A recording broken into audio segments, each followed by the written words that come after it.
The Jets quarterback shuffle continues ahead of this Sunday's game against Washington. We'll get into it today on Locked On Jets. You are Locked On Jets, your daily New York Jets podcast. Part of the Locked On Podcast Network, your team every day.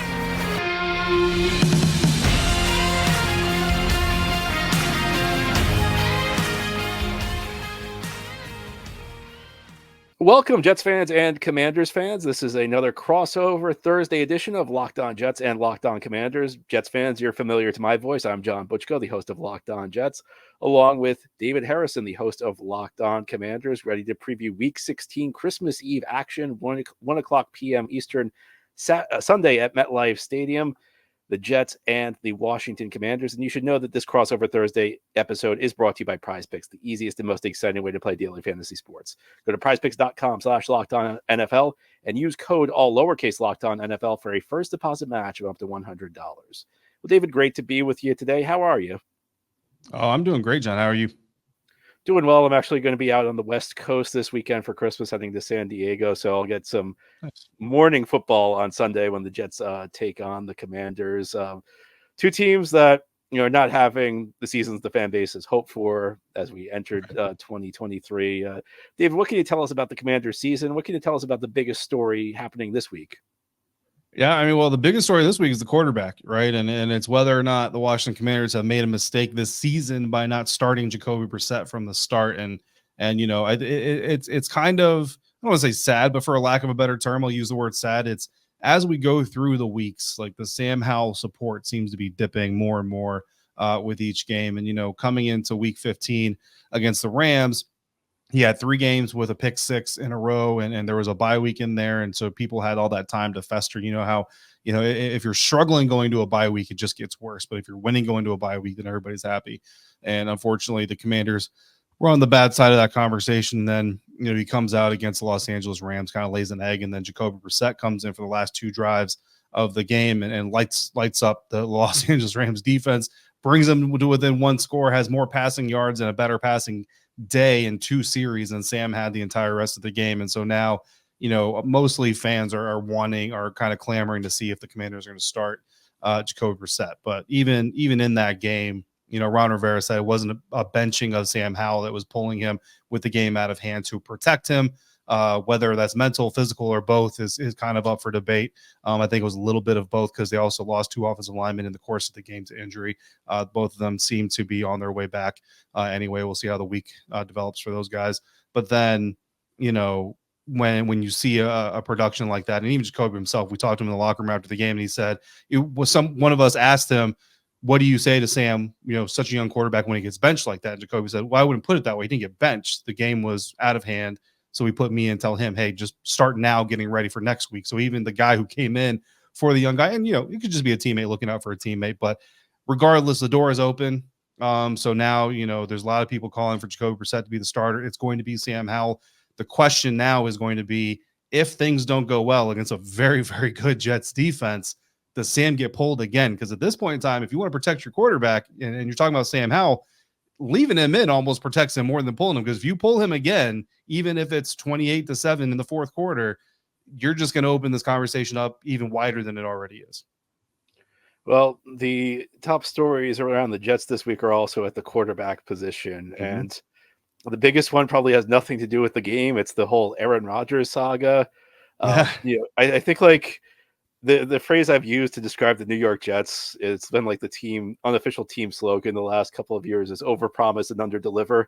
And that's what you've seen a lot from the New York Jets. But the whole way Aaron Rodgers' injury has been handled takes that to another level, where Rodgers is going on the Pat McAfee show every week and full of the idea like, oh, I'll be back this season, which is one thing. That's Rodgers. Everybody knows Rodgers. But the Jets themselves have been like really kind of pushing behind the scenes the idea that this would be the game that he'd come back for. We've been hearing it for like probably close to 2 months. That, they're looking at week 16, the Christmas Eve game against the Commanders.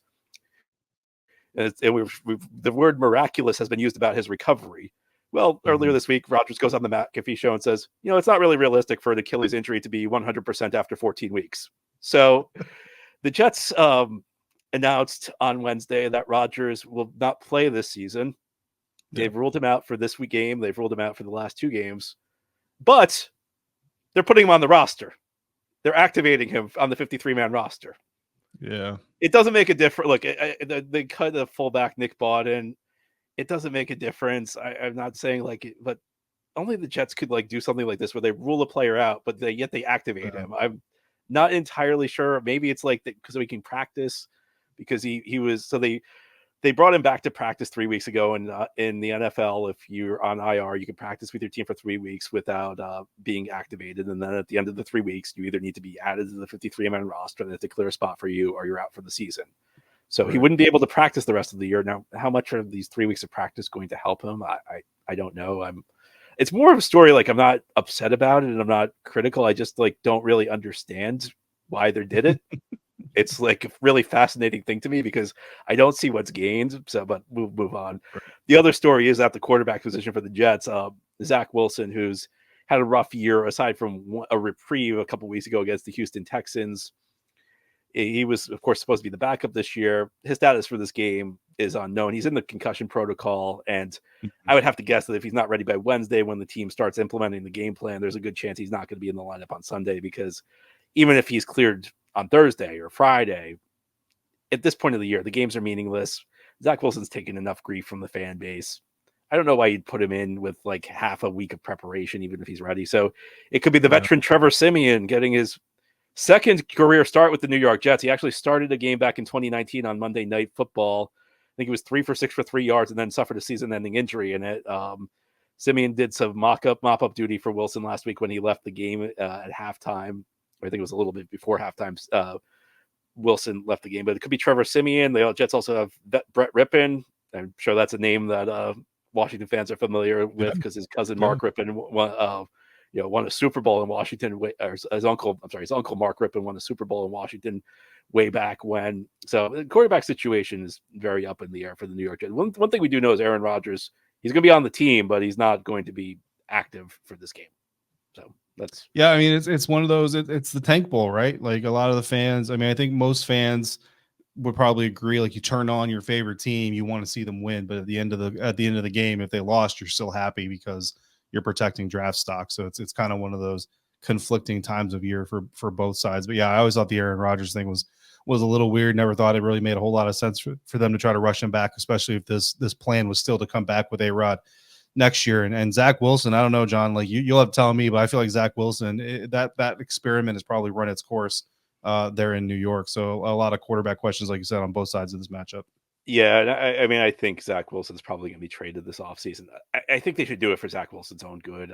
The situation has just been really toxic in New York with the media and with the fan base, and they did not give him fighting chance this year. I mean, the offensive line is not good. In fact, if Aaron Rodgers is healthy, I'm not convinced the Jets are a playoff team right now. I think they have more wins.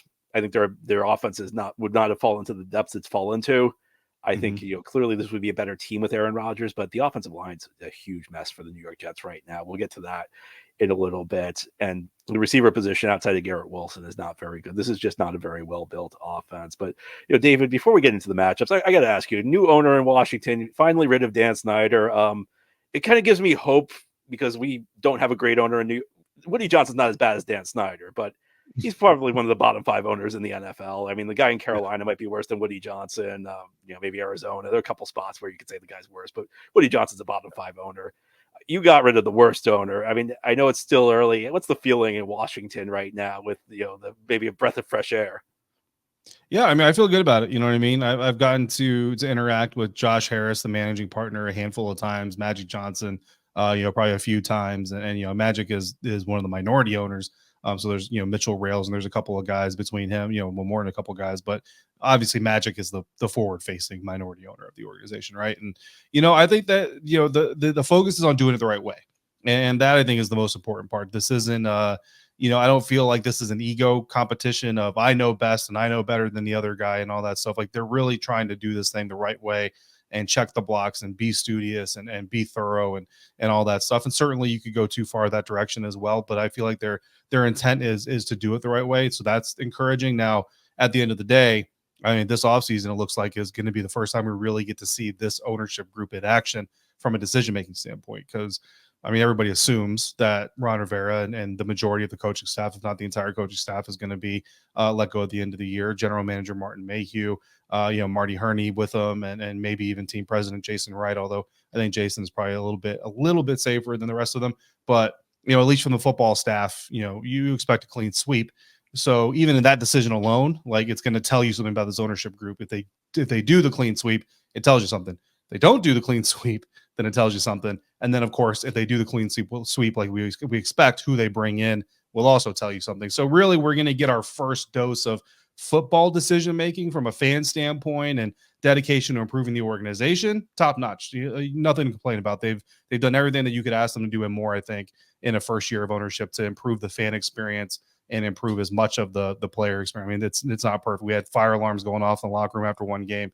We had no hot water for the players after one game. You know what I mean? So it's still, they still inherited what they inherited, but they have made a lot of great strides in those arenas. This will be the first time this offseason we get to see how they approach the football side of things. Well, Jets fans and Commanders fans right now are looking forward to the offseason because neither team's going to make the playoffs this year, but we still do have this game to get through. And ahead here on this crossover edition of Locked On Jets and Locked On Commanders, we're going to look at some of the key matchups that David and I think will decide the game. You should know that this episode is brought to you by FanDuel. As the weather gets colder, the NFL offers stay hot on FanDuel. Right now, new customers can get $150 in bonus bets with any winning $5 moneyline bet. That's $150 if your team wins. If you've been thinking about joining FanDuel, there's no better time to get in on the action. Heading into this Sunday, the New York Jets are 3-point favorites at home against the Washington Commanders. And Jets fans are used to me saying this. I say it every week. The over-under 37.5. That seems awfully high. I think in most Jets games, you're probably better off betting the under, but you can make your own decision. Again, at FanDuel, new customers get $150 in bonus bets when winning any $5 money line bet. The app is easy to use, and there's a wide range of betting options, including spreads, player props, over-unders, and more. So visit FanDuel.com/lockedon. Again, it's FanDuel.com/lockedon. FanDuel, official partner of the NFL. Thank you so much for making Locked On Jets and Locked On Commanders your first listen every day. I'm John Butchko, the host of Locked On Jets, along with David Harrison, the host of Locked On Commanders, getting ready for Week 16 action in the NFL. This is the Jets' 10th game at MetLife Stadium this season. This will be their 9th and final home game. They also had a quote-unquote road game against the New York Giants. And it's the final Jets game at MetLife Stadium this season. David, Commander's second trip to MetLife Stadium, I believe. What do you see as the key matchups in this game? I think it's the secondary, and for Commanders fans, it's been the same key matchup for pretty much every single game. But that's really what this boils down to is can the secondary keep these receivers contained? And I go back to what you said in the first segment there, where outside of Garrett Wilson, there's not really a whole lot to be impressed about there. And I totally fully believe you. The problem is this Washington Commanders secondary has done a really good job of making some not so impressive people look really impressive. And then naturally impressive people like Tyreek Hill, Cooper Kupp are looking downright unstoppable in some of these matchups. And certainly in some moments, they did better against the Rams than they did against the Dolphins for sure. But you got a guy like Allen Lazard, potentially out there, a crafty veteran who's kind of been around the block a little bit and certainly still has at least a little bit. And if you talk about a defensive back not matching in a zone match scheme when he comes through the zone, a wide open Allen Lazard can still catch a pass. And Trevor Siemian, I think Jets fans would disagree with you on that. Would they? That's good. That's good. Well, you know what? He might have more than one opportunity to prove Jets fans wrong, or more one opportunity to prove them right. So, but when you look at like Trevor Siemian, you kind of look at it and say, and I know a lot of Commanders fans are actually saying like, oh man, Zach Wilson may not play. Aaron Rodgers isn't going to play. Great. The Commanders are going to mess up their draft stock just like they do every year. But when you think about the potential of Breece Hall getting room to operate and again, Garrett Wilson, as the number one, like he's going to have opportunities to do damage. And then even Allen Lazard, if he drops a couple of opportunities, is still going to have plenty to potentially make up for it. Now, at the same time, like I don't get the sense from this Commanders team that anybody in there is giving up. Like nobody is, Cancun on 3 and all these things. Like they're going to go out there and they're going to play and they're going out there to try to win and try to prove something and put some good things on tape. So I don't think it's going to be from a lack of effort, but we've just seen so many bad communication events happen within the secondary specifically. And especially since the trade of Chase Young and Montez Sweat, 0 pass rush, putting pressure on the opposing quarterback. So, I mean, they've got, time, and a lack of communication in the secondary just equals disaster too many times. Man, this is the stoppable force versus the movable object. The Jets, yeah, I like that. I mean, the Jets offense is just unbelievable how bad they are. I mean, I've seen a lot of bad Jets offenses through the years. I mean, I've watched 2 years of Adam Gase. I can't tell you how many bad quarterbacks I've watched, but this Jets offense takes the cake. It's funny because you're talking about Washington making bad receivers look good. I mean, I think these Jets receivers outside of Garrett Wilson can make bad corners look really good. But the other thing you mentioned is that the Commanders haven't really had much of a pass rush. Well, lucky for them, they're facing the Jets offensive line. Jets offensive line has been a mess all season long. To some extent, you can give them a pass to some extent because they've had a lot of injuries. They've now put together 11 different combinations so far this season. They've had to shuffle guys in and out, lack of chemistry. But, last week against Miami, I don't know how much you can say it's about the injuries. I mean, Mekhi Becton was supposed to be a starter. He was drafted 11th overall 3 years ago. He's having an awful season. I mean, he's playing himself off the team. Laken Tomlinson was a guy they brought in last year from San Francisco to play guard. He's been a big disappointment. In fact, I think, in retrospect, I think you might say a lot of his success has been in San Francisco was because he played next to Trent Williams. And I know Washington fans I don't need to tell them how great Trent Williams is. Right. Center, you have Joe Tippmann, a rookie. It's been up and down. I think he's kind of been dragged down by his surroundings. At right tackle, Billy Turner, who was a former Packer, former Bronco, worked with Nathaniel Hackett before, Jets offensive coordinator, worked with Aaron Rodgers before. He's been maybe the worst tackle on the team. He may be the worst tackle in football this year. And really the only guy I can excuse is Jake Hansen, who's kind of like a practice squad dude who they had to call up because of injuries. But that was the offensive line last week. I think it's probably going to be the offensive line again this week. And I mean, I know maybe Washington's defense has struggled, but I don't like this matchup against, Jonathan Allen. They have Deron Payne. I mean, there are some names that I think are pretty decent on the Washington defensive line. And I just don't trust these guys to block anybody. I mean, I think that, as unconfident, this is a new record because I bet like on most of these crossover shows, like the hosts are talking about how great their team are and how your team's not going to be able to like match up with our guy. We're like doing the opposite because like I have zero confidence in this Jets offense, especially like quarterbacked by Trevor Siemian. I mean, Washington may be having a rough year, but man, I wouldn't take this Jets offense to do well against anybody. Yeah, no, I mean, I feel you on that, and look, I have some commenters on my show that, we talk about keys to victories and all this stuff. And they're like, I don't want to hear keys to victories anymore. And it's like, yeah, I get it, man, but we still got games to play. We still got games going on. So that's what we're going to talk about. But you're right. I mean, look, these are two teams that are near or at the bottom of the league for a reason. And I mean, you look at the Commanders offense and you got a lot of 20 ranks and 30 ranks. And, on the defensive side too, on the Jets, you got a lot of 30 ranks. And I agree with you. Like, offensive line struggles have certainly been a problem for the Washington Commanders as well. And I feel like against this Jets defense, like that's really where this thing has the potential to kind of go sideways, is if this offensive line can't keep Sam Howell, and any more comfortable than he already isn't. Like, he comes in, we talk about pressure being cumulative at this point in the season. Sam Howell comes into the game, a little skittish, and he's getting out of the pocket too quickly. He's trying to get rid of the ball.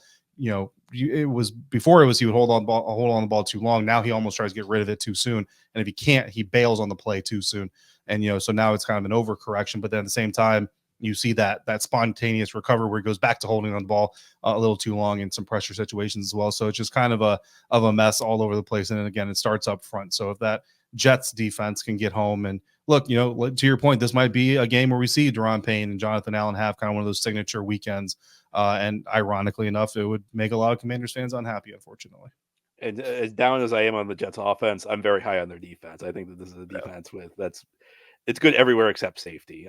They've got a very deep defensive line that's talented. I mean, I think, if I was looking at that side of the ball, I think Quinnen Williams going up against Chris Paul and Tyler Larson, that would be a matchup I'd look for the Jets to potentially exploit, because he's not. If you look at the statistics, Quinnen Williams is not quite having the season he had last year. But I got to tell you, if you're watching him week to week, he's every bit as good as he was last year. He's having a tremendous year. I think Sauce Gardner versus Terry McLaurin's a really interesting matchup. Just two excellent players going at it. And obviously that'll be a key to watch. So I think that it's interesting because I think that there's some really interesting, compelling matchups like Sauce versus McLaurin when the Jets are on defense. On offense, when the Jets are on offense and the Commanders are on defense, I mean, this is. I don't know. It may set football back a couple of years watching these two teams go at it. Yeah, I mean Garrett Wilson against Benjamin St-Juste and or Emmanuel Forbes or Kendall Fuller. Like the Commanders don't really have a guy travel, so Garrett Wilson's basically going to get to line up against whoever he wants, and even Nathaniel Hackett, I'm sure, can scheme up some looks that he wants and maybe get him on a slot corner like again. I Jets fans may disagree with you. Nathaniel Hackett can do that. Jets fans are like, what is the guy even talking about? Stop talking about the Hey, look, that's why John's here. Don't take everything I say with a huge grain of salt. I'm not the expert about the Jets here. We appreciate you being magnanimous, but you're being too kind to the Jets right now, especially their offense. It's all right. Well, you've heard about what's going on with these teams. We've talked about the key matchups to watch. Let's get to predictions ahead here on this episode of Locked On Jets and Locked On Commanders. We're going to talk about what's going to happen at MetLife Stadium on Sunday. But as you watch the game, you're probably not going to want to cook. It's Christmas Eve. You're getting ready for probably a nice dinner. So for lunch, order DoorDash. You can open up the app and have a great meal delivered to you by a dedicated Dasher. There are lots of great restaurants in the New York area, also the Washington, D.C. area. One great one in Brooklyn is called Burano. Chef Albert DeMeglio opened this restaurant in 2016, and his menu was tailored to invoke the kind of dishes his grandmother cooked for the family. His calling card is fresh mozzarella, handmade daily, and served smoked or salted with extra virgin olive oil. And he prepares old country giardiniera, that's spicy pickled cauliflower, onions, and celery, and more that can go on anything, notably a burger with mozzarella. And right now, we have a great deal for you with DoorDash.